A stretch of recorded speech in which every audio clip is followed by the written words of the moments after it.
Hello दोस्तों, कैसे हैं आप सभी। उम्मीद करता हूँ सभी अच्छे होंगे और पढ़ाई कर रहे होंगे। तो जैसा कि आपको पता ही है कि कल हमने 3.1 कंप्लीट कर ली है और आज हम शुरू करने वाले हैं 3.2। ठीक है, तो चलो शुरू करते हैं। 3.2 करने से पहले आपको एक विधि के बारे में ध्यान रखना होगा जिसका नाम है प्रतिस्थापन विधि। क्योंकि 3.2 के अंदर सारे क्वेश्चन आपको इसी विधि से सॉल्व करने हैं, तो आपको इस विधि के बारे में थोड़ा बहुत ध्यान होना चाहिए। ठीक है, तो चलो देखते हैं क्या है प्रतिस्थापन विधि। जैसे मान लो आपको कोई दे रखा हो x प्लस वाई बराबर 2 और x माइनस वाई बराबर 3। ठीक है, और आपको बोले कि इस समीकरण को प्रतिस्थापन विधि की सहायता से हल ज्ञात करो।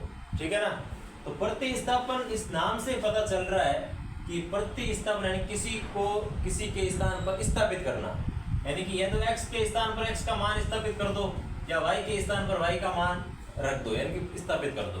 ठीक है, तो चलो कैसे होता देखो। अब जैसे कि ये समीकरण ले लो आप एक, ये ले लो आप 2।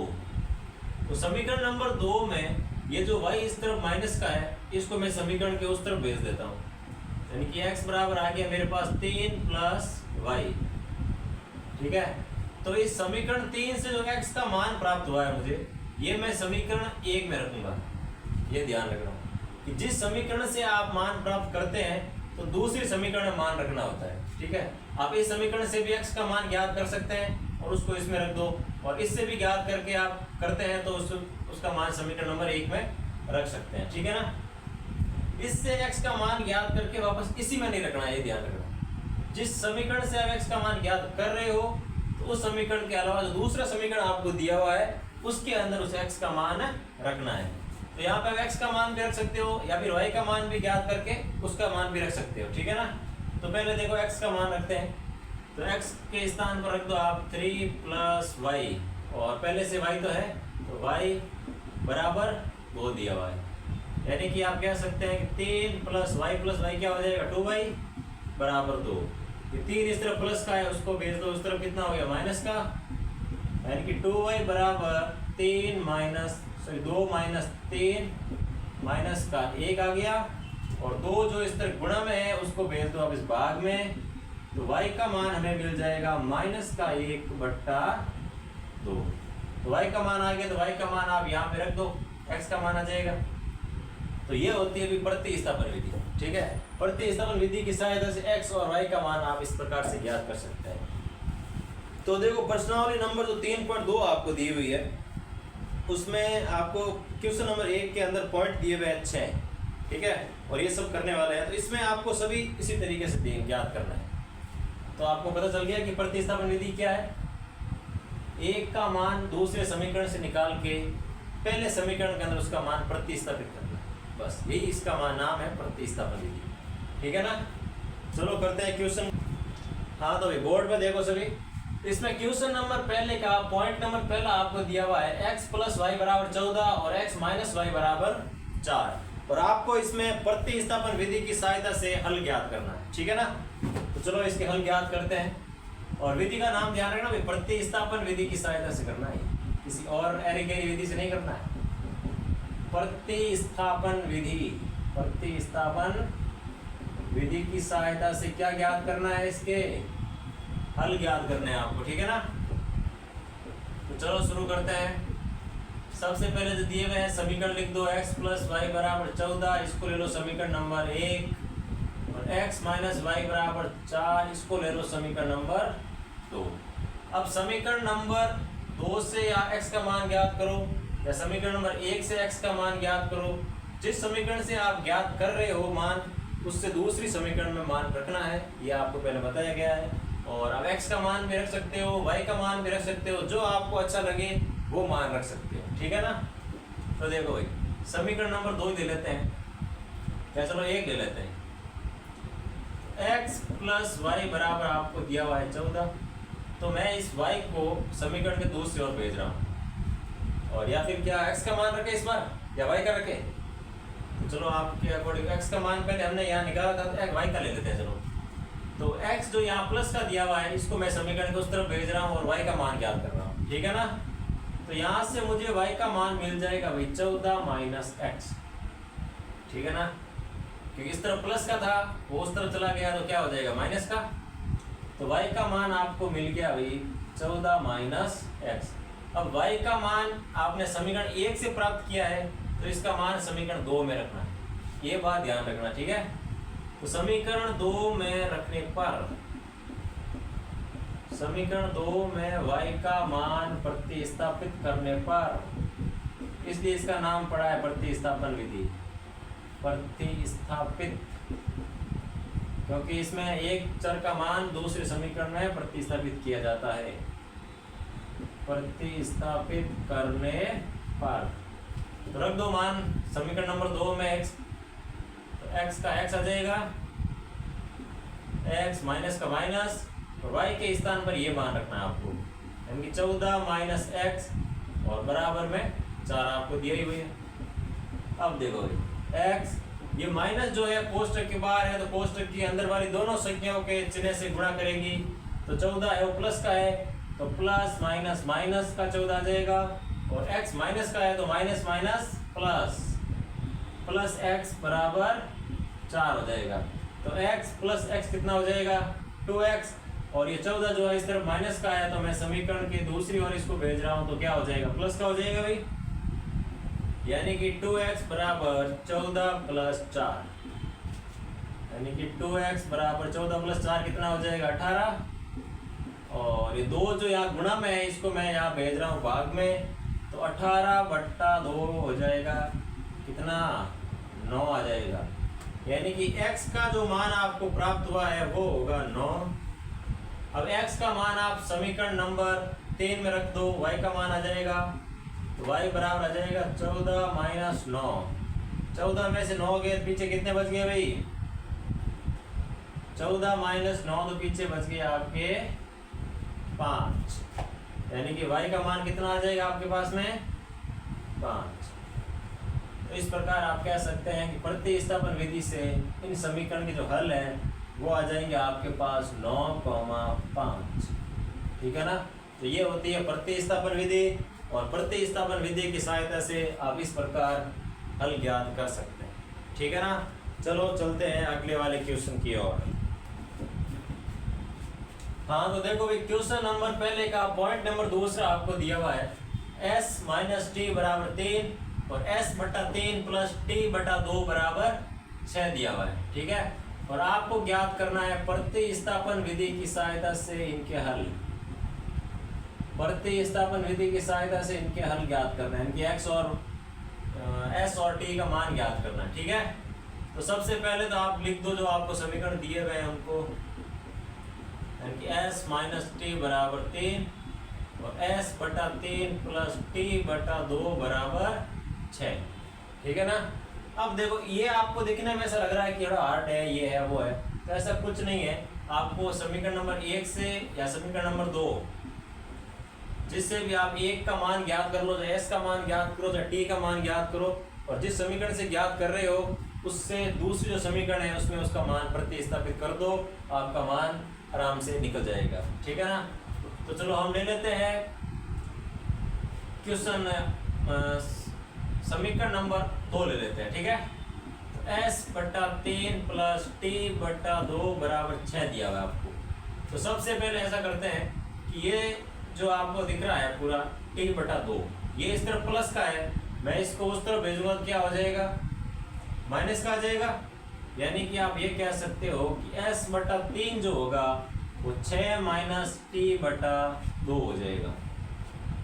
और अब देखो भाई s के भाग में 3 दिया हुआ है, मैं इसको उस तरफ भेजूंगा समीकरण के, तो ये गुणा में आ जाएगा, यानी कि फाइनली आपको ये प्राप्त होगा s का मान 3 इनके गुणा में आ गया, तो गुणा में जिस पूरे के गुणा में आएगा भाई, तो ये पूरे को ले लो आप कोष्टक के अंदर t बटा 2, ठीक है ना, ये कोष्टक कर दो बंद। ये आपके आ गया समीकरण नंबर 3।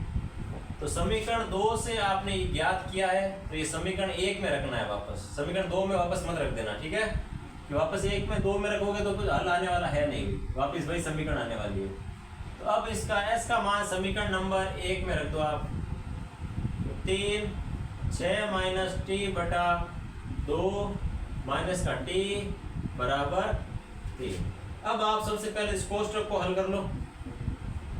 तो कोष्टक को हल करेंगे, देखो भाई 2 को ले लो आप लस्से पे, 6 के नीचे कुछ भी नहीं, इसका मतलब है 1 है, ठीक है ना।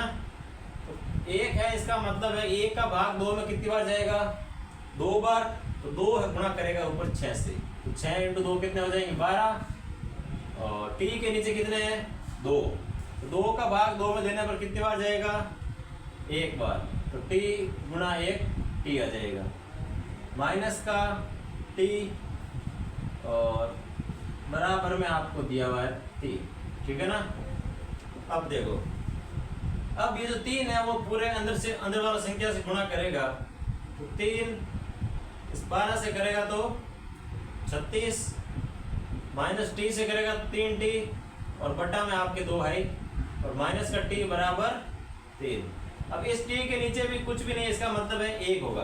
तो यहाँ भी आप वही लस्से पे ले सकते हैं। तो लस्से पे लोगे कितना आ जाएगा, 2 आ गया।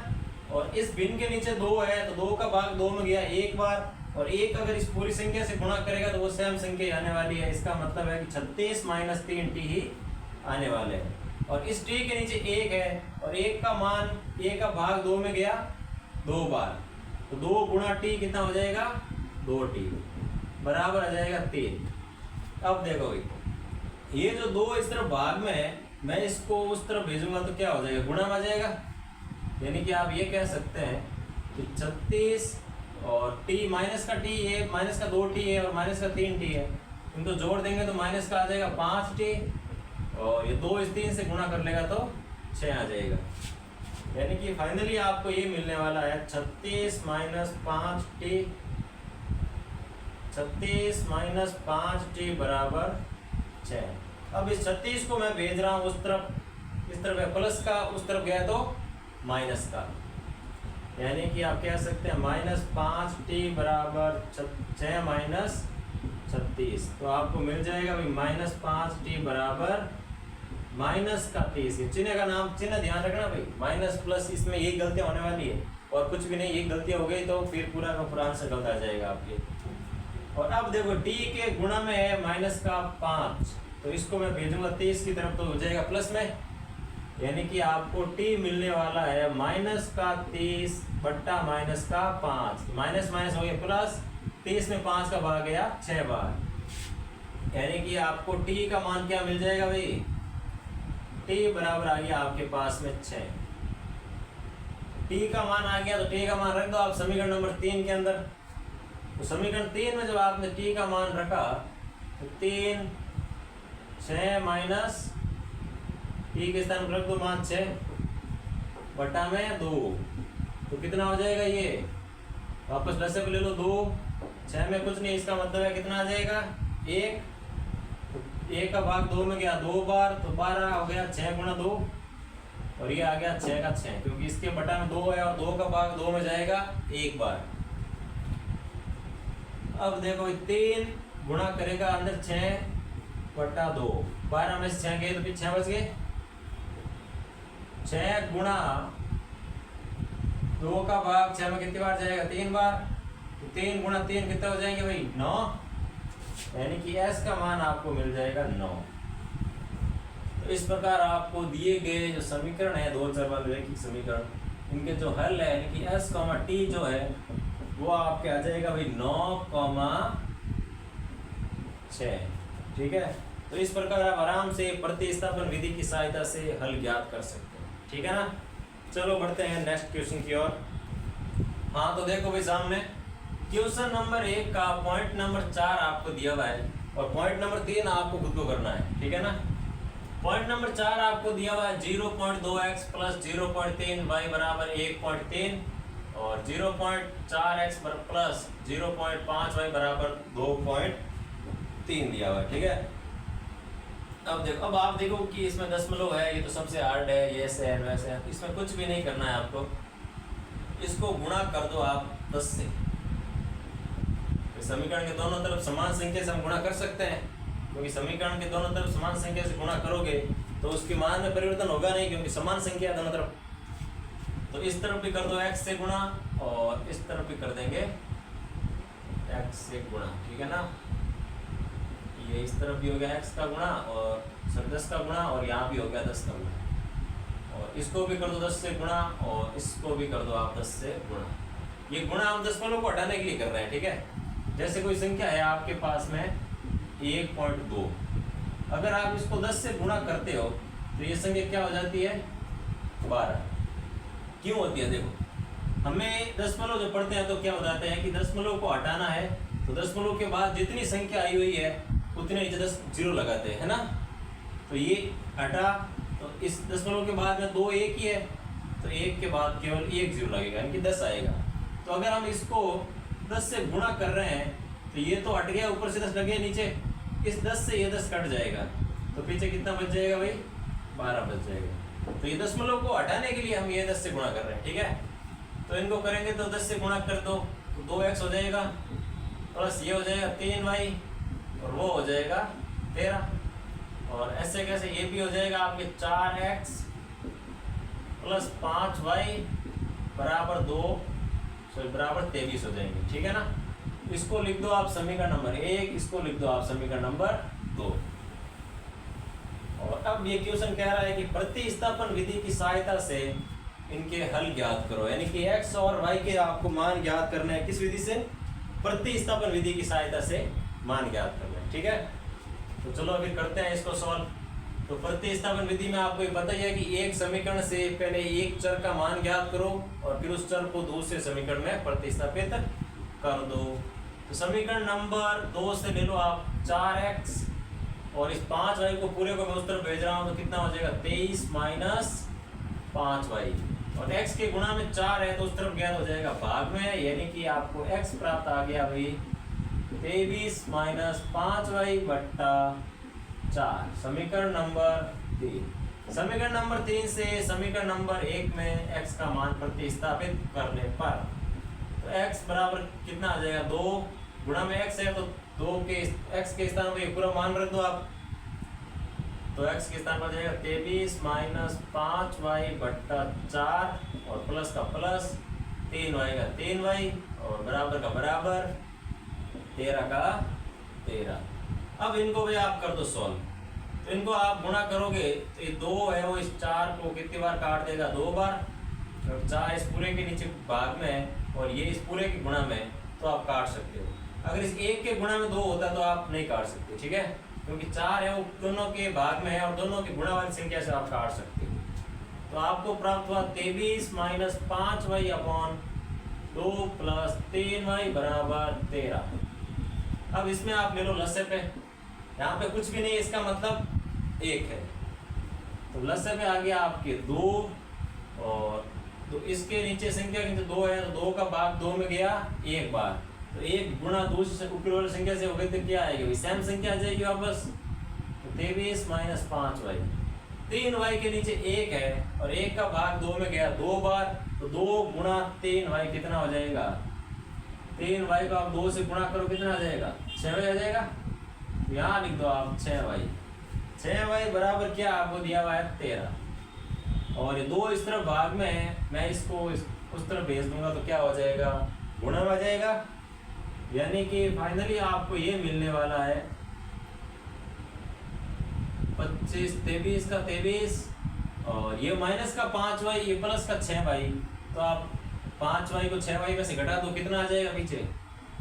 y बचेगा, तो y बराबर हो जाएगा भाई 13 गुणा 2 यानी कि 26, ठीक है ना।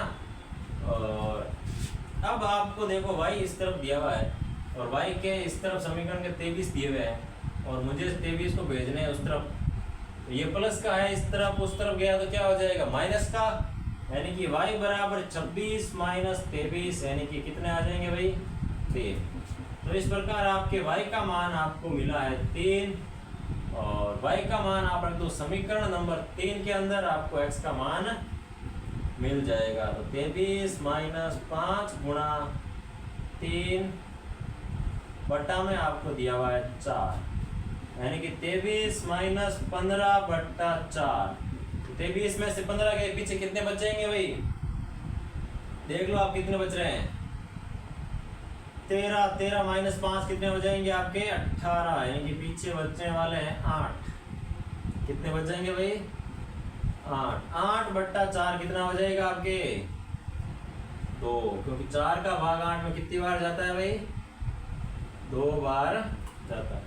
यानी कि इस प्रकार आपके शून्य प्राप्त हो रहे हैं या फिर हल प्राप्त हो रहे हैं, वो है 2,3। ठीक है ना। तो प्रतिस्थापन विधि की सहायता से इनके जो हल होंगे वो 2,3 होने वाले हैं। ठीक है ना। ठीक है भाई, बढ़ते हैं नेक्स्ट क्वेश्चन की ओर। तो भाई सभी सामने ध्यान दो। क्वेश्चन नंबर 1 का पॉइंट नंबर 5 आपको दिया हुआ है root 2x plus root 3y बराबर 0, root 3x minus root 8y बराबर 0। ठीक है। इनको हल करना है प्रतिस्थापन विधि की सहायता से, प्रतिस्थापन विधि की सहायता से। ठीक है। तो चलो करते हैं इसको हल। Root 2x plus root 3y बराबर 0, इसको दे दो आप समीकरण number 1। Root 3x plus sorry minus है यहाँ पे, माइनस रूट 8y बराबर 0, इसको दे दो आप समीकरण नंबर 2।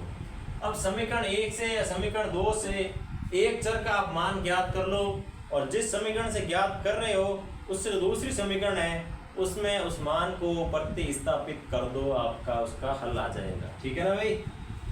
अब चलो समीकरण नंबर 2 से कर लेते हैं। रूट 3x और ये माइनस वाला जो रूट 8y है, मैं इसको भेज रहा हूँ समीकरण के उस तरफ, तो ये माइनस का है तो उस तरफ गैर हो जाएगा प्लस का, यानी कि आपको मिल जाएगा रूट 8y, और रूट 3 जो है वो x के गुणा में है तो इसको भी भेज दो उस तरफ, तो यहाँ बच जाएगा x बराबर रूट 8 बट्टा रूट 3y। समीकरण नंबर दे दो आप 3। तो समीकरण 3 से x का मान समीकरण नंबर 1 में रखना है, 2 में मत रखना है, क्योंकि 2 से आपने ये प्राप्त किया है तो रखने से कोई मतलब आएगा नहीं, वापस 0 ही आने वाला है। ठीक है। तो समीकरण नंबर 1 में रख दो x का मान, तो x के गुणा बार रूट 2 है, इसको ले लो बार, और रूट 8y बटा रूट 3 प्लस का आपको दिया हुआ है रूट 3y बराबर 0। अब देखो भाई रूट 2 जो है वो इस पूरी संख्या के गुणा में है, तो ऊपर वाली संख्या से गुणा कर दो। अगर ये कटता तो हम काट देते, लेकिन कट नहीं रहा है, तो चलो गुणा कर देते हैं सबको ऊपर वाली संख्या से। तो रूट का रूट रह जाएगा, 2 गुणा करेगा 8 से तो कितना आ जाएगा 8 2 16, यानी कि रूट का 16 आपको मिल जाएगा, y का y, रूट 3 का रूट 3 प्लस रूट 3y बराबर 0। अब देखो भाई, अब मैं लेने वाला हूँ लसर, तो रूट 3y के नीचे कुछ भी नहीं, इसका मतलब 1 है। ठीक है। और लसर में लेने वाला हूँ मैं रूट का 3, तो रूट 3 लसर में लेने से रूट 3 का भाग रूट 3 में गया एक बार, तो 1 गुणा करेगा रूट 16y से, तो कितना मिल जाएगा भाई रूट 16y मिलेगा, प्लस का प्लस, 1 का भाग रूट 3 में गया रूट 3 बार, तो रूट 3 जो है वो रूट 3y से गुणा करेगा, तो आपको मिलेगा 3y। तो ये ध्यान रखना, रूट 3 जब रूट 3 से गुणा करते हैं ना तो आपको प्राप्त होते हैं 3। ठीक है। तो 3 गुणा हो गए, दोनों होकर 3 हो गए, और y का y आ गया पीछे, और इस तरफ रख दो 0। तो ये रूट 3 इस तरफ गुणा में है, सिर्फ भाग में है, इसको भेज रहा हूँ मैं उस तरफ, तो क्या हो जाएगा 0 हो जाएगा भाई, क्योंकि इस तरफ गुणा में आएगा तो 0 होगा। और रूट 16 यानी कि आप 16 जो है वो किसका वर्ग है, सॉरी किसका वर्ग है वो 16 है। मतलब रूट का मतलब क्या होता है कि उस संख्या का वर्गमूल, यानी कि वो संख्या किस के वर्ग करने से प्राप्त हुई है, तो उसका वर्गमूल क्या हो जाएगा। तो आप जब 4 गुणा 4 यानी कि 4 का स्क्वायर करोगे तो 16 मिलेगा आपको, यानी कि 16 बराबर रूट, सॉरी 4 बराबर क्या होते हैं रूट 16 होते हैं। तो आप 16 के स्थान पर रख दो भाई 4, तो 4y प्लस 3y बराबर मिल जाएगा 0, और 3 और 4 देंगे 7y बराबर 0, तो y बराबर मिलेगा आपको 0। y 0 है, y का मान रख दो समीकरण 1 के अंदर, सॉरी समीकरण 3 के अंदर, तो x का मान भी आपको क्या मिल जाएगा भाई √8/√3 को 0 से गुणा करोगे तो 0 ही मिलने वाला। यानी कि इस समीकरण के जो शून्य या जो हल प्राप्त हुए आपको वो हुआ है 0,0। क्या मिला है भाई? 0,0 ही प्राप्त हुआ है। ठीक है ना। चलो बढ़ते हैं नेक्स्ट क्वेश्चन की ओर।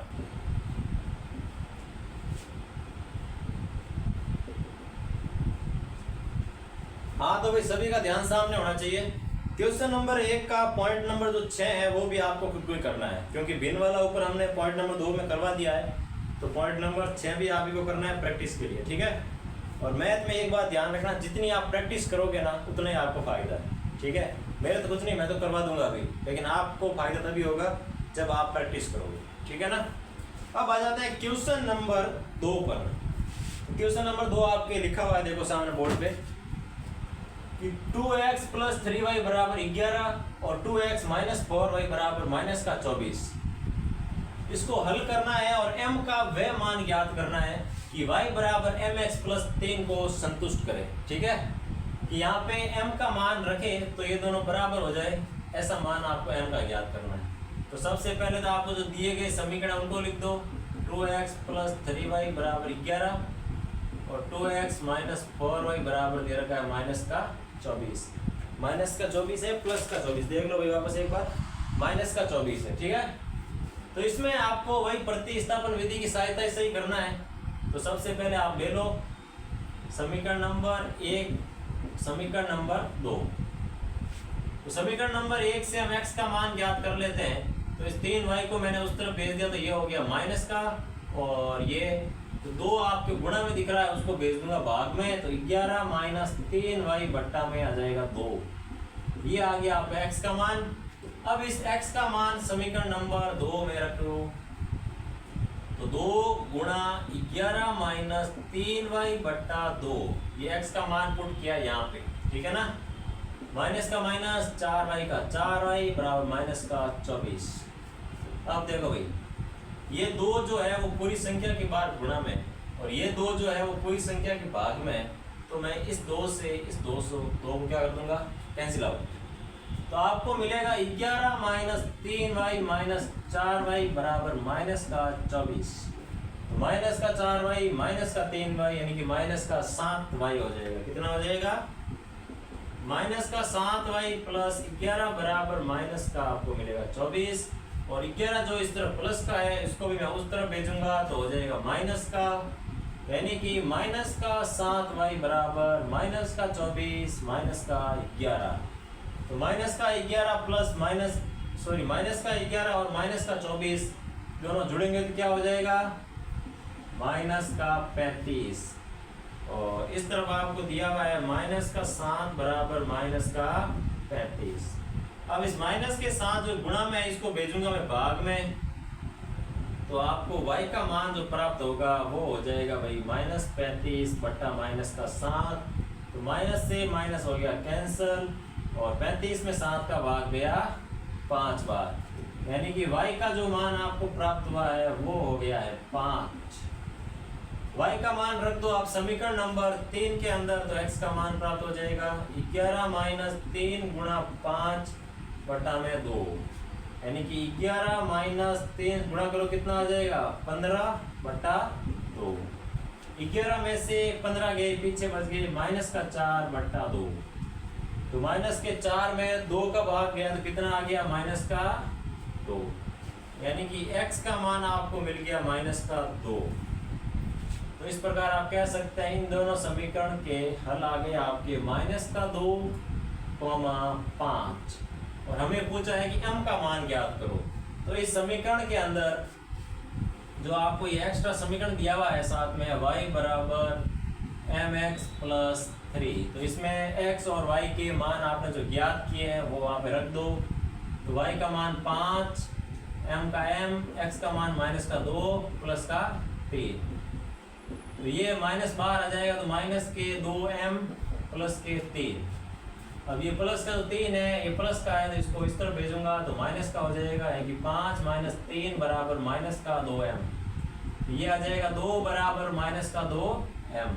अब -2 जो भाग m के गुणा में है, इसको मैं भेजूंगा समीकरण के दूसरी ओर, तो ये आ जाएगा भाग में, यानी कि 2 बटा -2 बराबर m, और m का मान आपको मिल जाएगा -1, क्योंकि ये 2 के अंदर 2 का भाग कितनी बार जाएगा, एक ही बार जाएगा। तो इस प्रकार आपके m का मान मिल गया है -1, x का मान मिल गया है -2, और y का मान मिल गया है 5। तो इस प्रकार आप क्वेश्चनों को प्रतिस्थापन विधि की सहायता से आसानी से हल ज्ञात कर सकते हैं। ठीक है ना भाई? ठीक है भाई, इससे आगे करेंगे नेक्स्ट क्लास में।